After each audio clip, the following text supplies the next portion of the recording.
जगाच्या पाठीवरती चारित्र्य धुण्याचा साबण आत्तापर्यंत निर्माण झालेला नाही आहे. जगाच्या पाठीवरती चारित्र्य कुणालाही धुता येत नाही. चारित्र्यावरती लागलेला जो कलंक आहे तो कुणालाही धुता येत नाही. चारित्र्य धुण्यासाठी तुम्हाला निर्मळ कर्म करावे लागतील.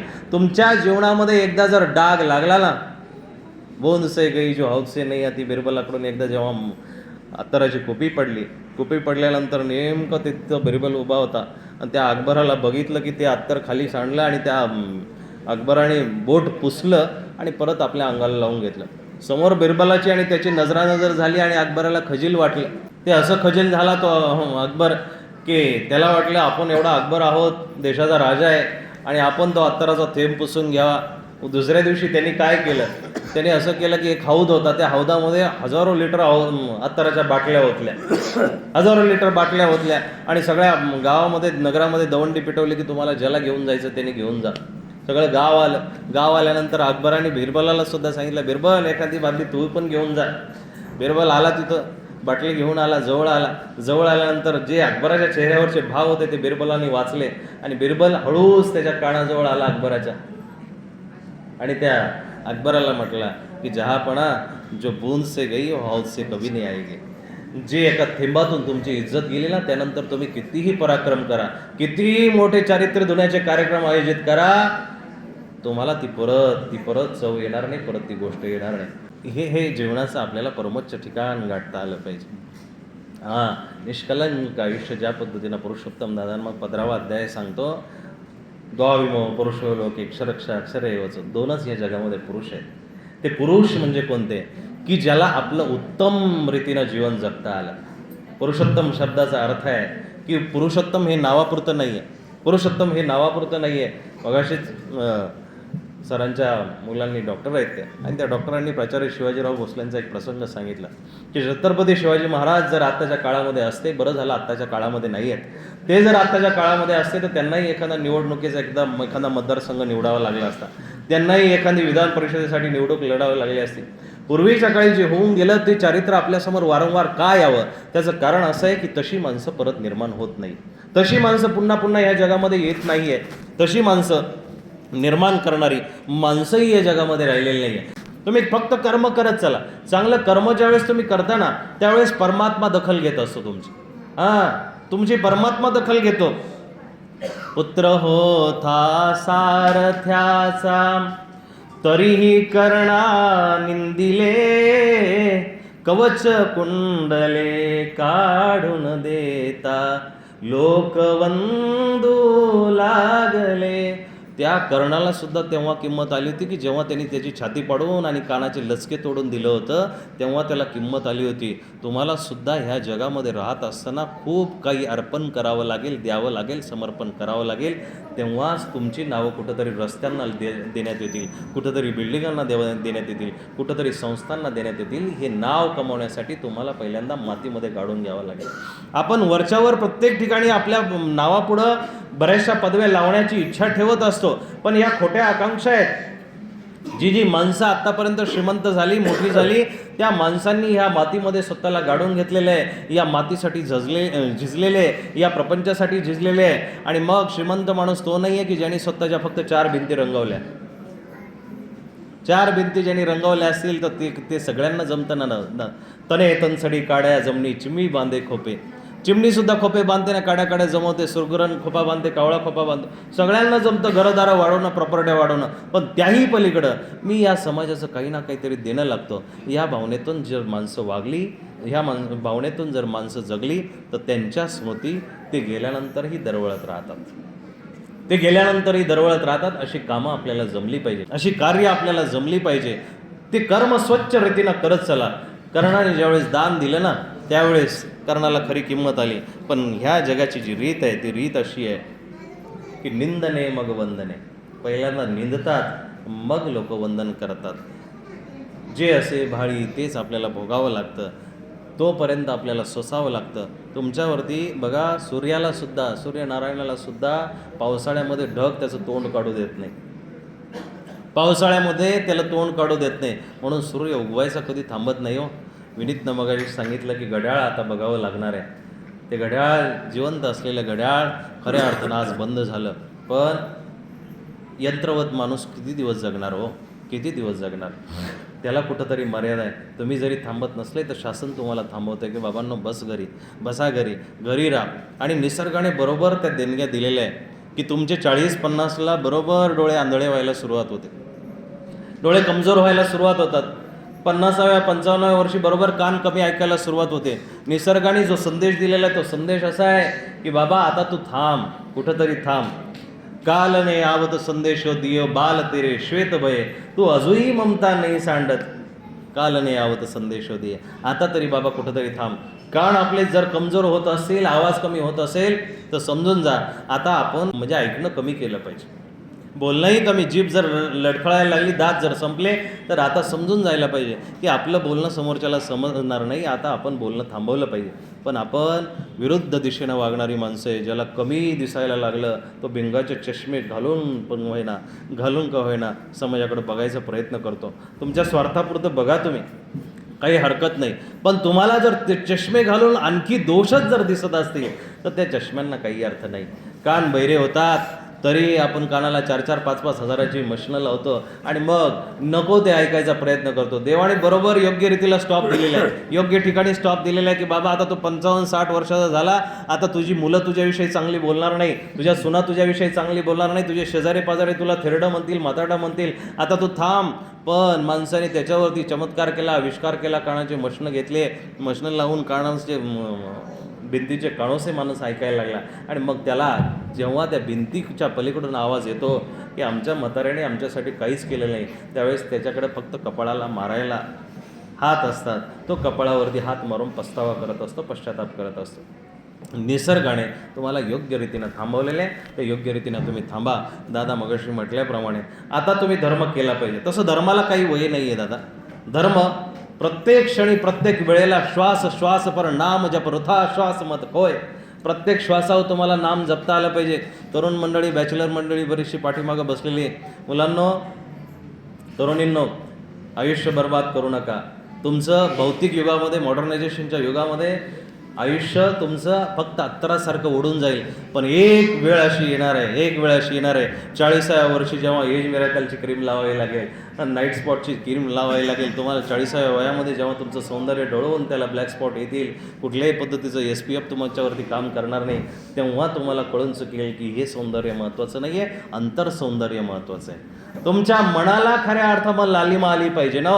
बाहेर किती मस्कारे लावले, किती ब्युटिशियनला आपण पैसे दिले, पेडिक्युअर करा, मॅनिक्युअर करा, कितीही तुम्ही जरी केलं ते बाहेरचं सौंदर्य थोड्यापुरतं आहे. आणि मग लेटेस्ट करंट अफेअर म्हणून सांगतो, वास्तविक बोललं पाहिजे. किती दिवस ग्रंथांमधलं बोलणार. विश्वसुंदरी असलेली ऐश्वर्या राय आज डिवोर्स सेपरेट झालेली आहे. कशा खातीर? आणि त्याच्या घरामध्ये विश्वसुंदरीला आणल्यानंतर त्याची भूक तशीच आहे. कुठंतरी कमतरता आहे. म्हणून नात्यांना स्वीकारत असताना त्यांच्या गुण दोषाचं स्वीकारण्याची तयारी ठेवा. जगाच्या पाठीवरती तुम्हाला जर यशस्वी व्हायचं असेल तर भौतिक श्रीमंती खूप असेल. अहो, एव्हरेस्टवरती माणसं चढतात, हजारो किलोमीटरचा तो प्रवास आहे, हजारो फुटांचा तो प्रवास आहे. तो चढल्यानंतर चढेपर्यंत सगळ्यांना अपडेट आहे, सगळ्यांना अपडेट देत असतात. त्यांच्यामध्ये उत्साह आहे, त्यांच्यामध्ये ऊर्जा आहे, स्पिरिट आहे, ती एनर्जी घेऊन वरती चढतात. पण वरती चढल्यानंतर एकदा का झेंडा फिरवला पटकन त्यांना खाली उतरायची घाई असते. कारण तिथं गेल्यानंतर त्यांना दिसतं की माझ्या अवतीभोवती ही खुशी व्यक्त करायला, आनंद व्यक्त करायला कोणीच नाही आहे. शेवटी आपली माणसं जर जवळ असतील ना, तर पाय जरी तुमचा फुटलेला असेल, तुटलेला असेल, तरीही तुम्हाला 1000 हत्तीचं बळ येत असतं. आपली माणसं जवळ असली पाहिजे. वॉकर तुम्हाला लईत लई तुम्ही हातात धरल्यानंतर 10-20 किलोमीटर चालू शकतो. पण तुमच्या मनातलं प्रेम, तुमच्या नात्यामधली ऊर्जा, तुमच्या नात्यामधला स्नेह, ओलावा हा तुम्हाला कुठवरही चालू शकतो. म्हणून तो जिवंत ठेवता आला पाहिजे. नात्यामधलं प्रेम तुम्हाला जर जपता आलं दादा, आज नाती तार होत चाललेली आहे. मी तरुण मंडळीला उद्देशून सांगत होतो की मोबाईलच्या आयुष्यामध्ये व्हर्च्युअल लाईफमध्ये आपण जगतोय. आमच्या विदेशामधले भक्त मित्र आत्ताच मगाशी भेटले, तिथंही ते प्रवचन ऐकतायत. त्यांना मला विचारायचं, पुढचं बोलायचं राहून गेलं. तिथं प्रवचन ऐकायची काय गरज आहे? लविश लाईफ आहे ना सगळं आहे, खूप सुंदर आहे.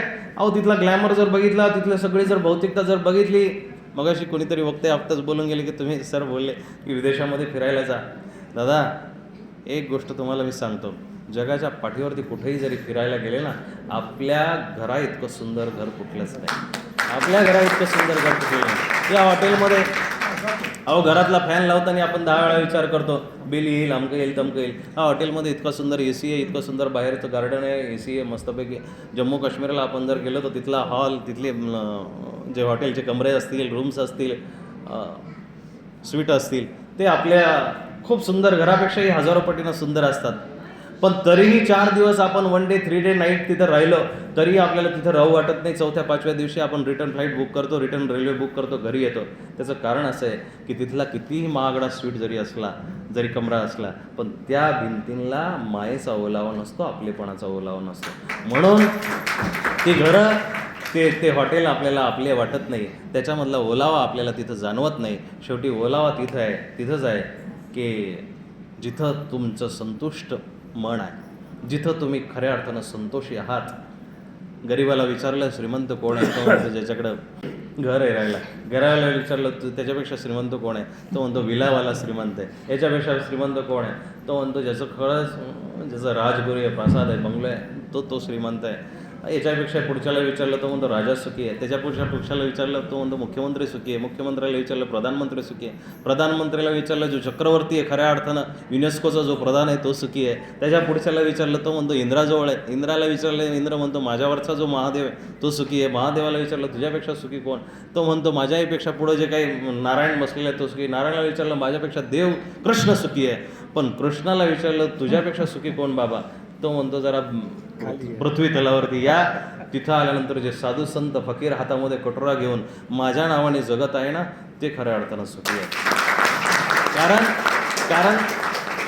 कारण त्यांच्या हातामध्ये जरी कटोरा असला ते कटोरा घेऊन सुद्धा सुखी आहेत, संतोषी आहेत. म्हणून जब आवे संतोष धन तब सब धन धुरी समान. जेव्हा माणसाकडे संतुष्टी येईल, माणसाकडे संतुष्टता येईल, तेव्हा बाकीचे धन नगण्य असतात. हे तुम्हाला जीवनाचा परामोच्च साधता आला पाहिजे. असं जीवन ज्याला जगता आलं ना, निर्मळ पाण्यासारखं जीवन ज्याला जगता आलं, ते भलेही ग्लासातलं पाणी असू द्या, भलेही नदीचं पाणी असू द्या, पण ते जर निर्मळ असेल ना तर 2 घोट पिल्यानंतर कोणाची तरी तहान भागू शकते. या माणसाजवळ जर तुम्ही बसले ना दादा, मी पहिल्यांदा जरी त्यांच्याजवळ आलेलं असलं तरी पण भाताहून शेताची परीक्षा असते. एक बाजू प्रत्येकाला असते, ती बाजू प्रत्येकाने स्वीकारली पण पाहिजे. 10 रुपयाची मेथीची भाजी घेतली तरी तिच्या खालचे पाय ते खुडं काढून टाकावे लागतात. मिरच्या जरी घेतल्या त्याचे देठ काढून टाकावे लागतात. एक निगेटिव्ह बाजू प्रत्येकाला आहे. या जगामध्ये निगेटिव्ह जर काही नसतं तर ह्या जगाची खऱ्या अर्थानं रचनाच झाली नसती. ज्यावेळेस ज्यांनी त्या राईट्स बंधूंनी विमानाची निर्मिती केली, विमान निर्माण केलं, पण त्यांच्या पुढचा एक जण निर्माण झाला जो खऱ्या अर्थानं निगेटिव्ह विचार करणारा होता.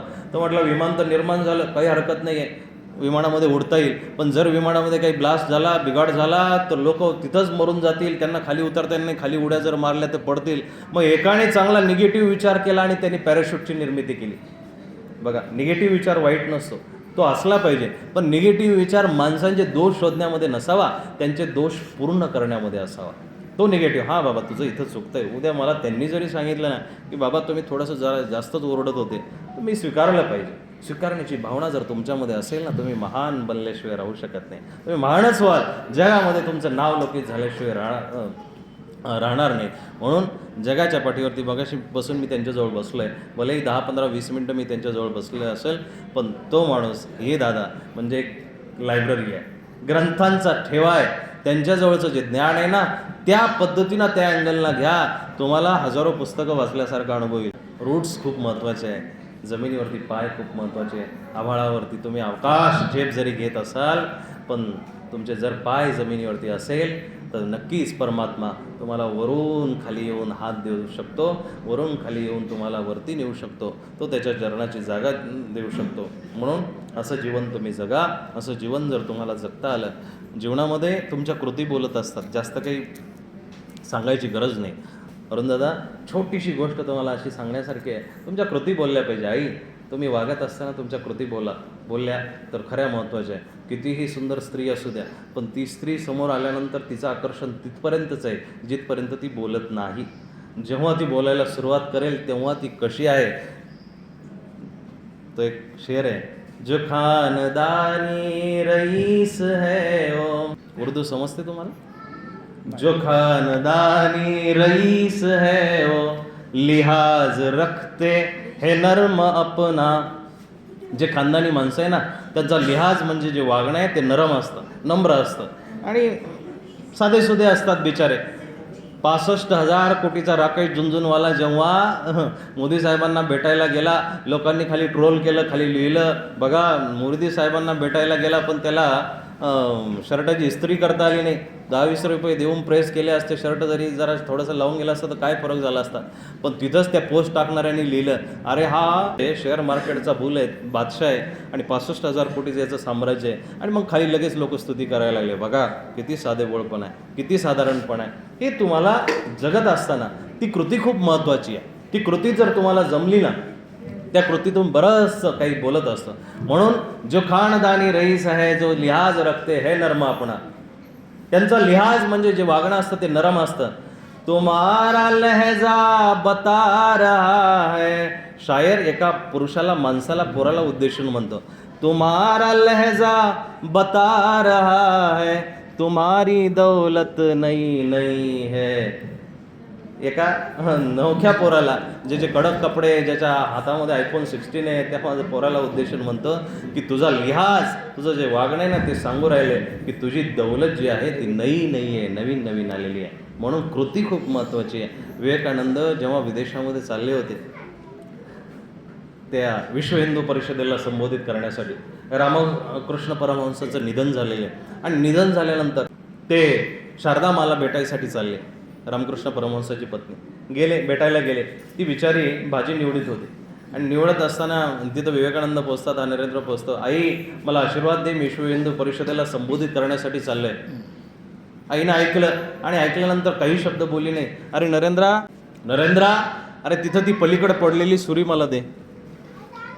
विवेकानंद मनातले मनात म्हटले की मी आशीर्वाद मागितला, शारदा माईला सांगितलं की मी विदेशामध्ये चाललोय, मला प्रवचन द्यायचं आहे आणि ती म्हणते की तिकडून पलीकडे पडलेली सुरी घे. विवेकानंदांनी ती सुरी उचलली. सुरी उचलल्यानंतर ती सुरी शारदा माईकडे दिली आणि दिल्यानंतर जा, तू खऱ्या अर्थानं हिंदू धर्माचा, सनातन धर्माचा झेंडा काढून येशील.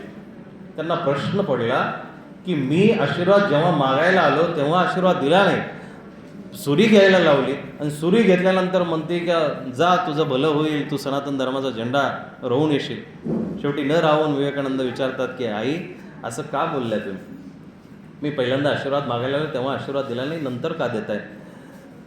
नरेंद्र, मी तुझ्या कृतीकडे बघत होते. तू ज्यावेळेस सुरी उचलायला गेला ना त्यावेळेस तू सुरीचं जे पातं होतं, टोक होतं, तुझ्याकडे ठेवलं, मूठ माझ्याकडे केली. एवढा सजगतेनं वागणारा जर माणूस विदेशामध्ये जर गेला ना, तो धर्माचा झेंडाच गाडून आल्याशिवाय राहणार नाही, तो झेंडाच गाडून येईल. ही तुझी महत्त्वाची कृती. सगळं काही बोलून गेली, सगळं काही सांगून गेली. एवढ्याशा हिंसेला सुद्धा जबाबदार नसणारा माणूस, एवढ्याशा हिंसेला सुद्धा कुणाचं मन सुद्धा दुखू नये अशा पद्धतीनं वागणारा माणूस, जगाच्या पाठीवरती त्याच माणसाच्या जीवनामध्ये परमात्मा येत असतो. त्याच माणसाच्या जीवनामध्ये देव येतो. दादा कुठंतरी प्रत्येकाला आधार आहे, तो आधार प्रत्येकाने जीवनामध्ये घ्यावा. एक म्हण आहे की जगामध्ये परक्याच्या उशाजवळ बसण्यापेक्षा आपल्याच्या पायथ्याजवळ बसावं. बाकी होतं असं की आपण बाकीच्या बाहेरच्या लोकांच्या पायथ्याजवळ बसायला तयार आहे, पण आपल्या लोकांच्या हात द्यायला तयार नाही, आपल्या लोकांच्या जवळ राहायला तयार नाही. जो पिचलेला आहे ना समाज तेव्हा सुधरेल दादा साहेब की जेव्हा खऱ्या अर्थानं तुम्हाला तुमचा गरीब भाऊ दिसेल, अपंग भाऊ दिसेल, चुकीच्या पद्धतीनं व्यसनाधीन असलेला तुमचा जवळचा नातेवाईक दिसेल आणि तुम्ही त्याला आधार द्याल, तेव्हा खऱ्या अर्थानं तुम्ही समाजामध्ये काहीतरी करताय. तुम्ही इकडं कितीही भिकाऱ्यांना चौकामध्ये दान दिलं, इकडं कितीही साधू संतांना दान दिलं आणि गरीब बिचारा जर एखादा गरीब भाऊ असेल, तो मोलमजुरी करून जगत असेल, तर तुमचं मोठेपण काही कामाचं नाही,